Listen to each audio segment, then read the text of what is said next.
The countdown begins for RAGBRAI riders and preps move to Cedar Rapids.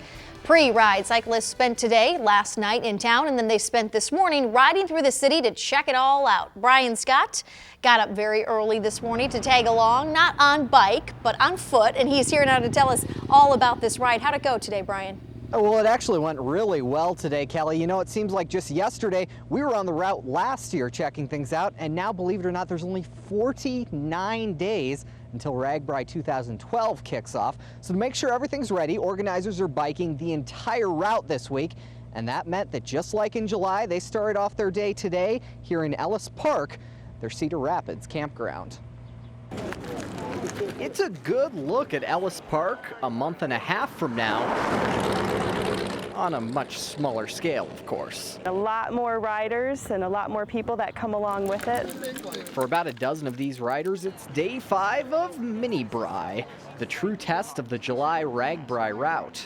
We get to evaluate a lot of traffic concerns and roadway conditions and really take a look at how this ride's going to happen. They say it's gone well so far. Very few bumps in the road and plenty of good stops along the way.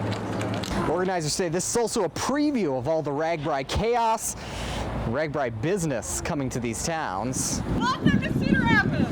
It is so great to actually see some riders coming through to get their feedback, to help us start promoting the ride. A lot of the people that have been riding with us have seen a lot of RAGBRAIs and what works well. We want the towns to be as successful as possible and an enjoyable experience for the RAGBRAIers. And if the preview's any indicator, they say this year's trip will be a good one.